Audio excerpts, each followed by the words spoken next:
हुगली जिले में पाकिस्तानियों की पहचान कर उन्हें देश से बाहर निकालने की मांग को लेकर भाजपा नेताओं ने जोरदार प्रदर्शन किया।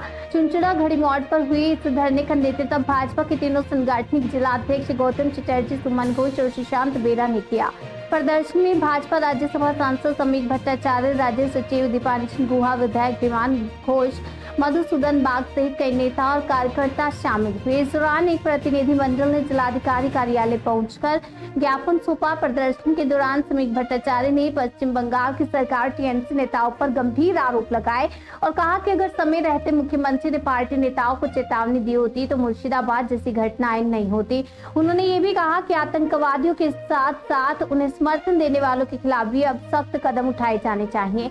भाजपा ने साफ कहा कि अब समय आ गया है कि देश के भीतर रह रहे संदिग्ध पाकिस्तानियों की पहचान कर उन्हें तुरंत देश से बाहर किया जाए। শুভেন্দু অধিকারী বলেছে কোনো মসজিদে গিয়ে পাথর মারতে, কোনো হিন্দুর কাছে শুভেন্দু অধিকারী গিয়ে বলেছে যে তোমরা ওর বাড়িতে আগুন লাগাও, মুসলমান দেখলে তার দোকানে আগুন লাগাও, দাড়ি কেটে দাও, সব কথা বলেছে শুভেন্দু? কাউকে বলেছে যে মুসলমান যারা আছে নিয়ে ওদের ধর্মান্তরিত করো, পরাবর্তন ঘরবসি করে হিন্দু বানিয়ে নাও? এই কথা বলেছে শুভেন্দু অধিকারী? প্রাত্য দাঁড়িয়ে পরিষ্কার বলুক, প্রাত্যবাবু এবং পার্থভৌমিক দাঁড়িয়ে বলুন, প্রকাশ্যে মানুষের সামনে দাঁড়িয়ে বলুন যে হুমায়ুন কবির যে কথা বলেছে ওটা অন্যায়, তার জন্য ক্ষমা চাইছি।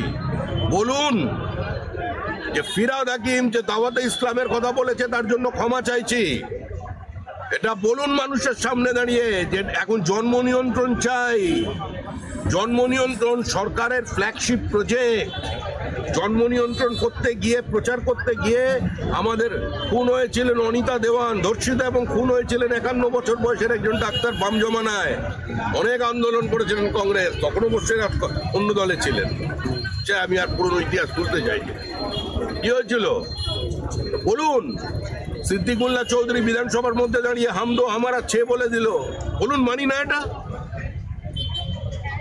পার্থভৌমিক তো উত্তর 24 পরগনার দায়িত্বে আছে, বলুন না যে বহু ভালো আছে, তার উপরে কোনো শারীরিক নির্যাতন চলেনি, চলছে না, এবং এটা সম্পূর্ণ কূটনৈতিক বিষয়, একটা স্নায়ুযুদ্ধ চলেছে।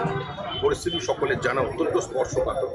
এটা নিয়ে আমার এরপরে আর আমি কিছু জানলেও আপনাদের বলতে পারছি। রাজস্থানে কেন্দ্রের পাশে রাজ্য থাকবে।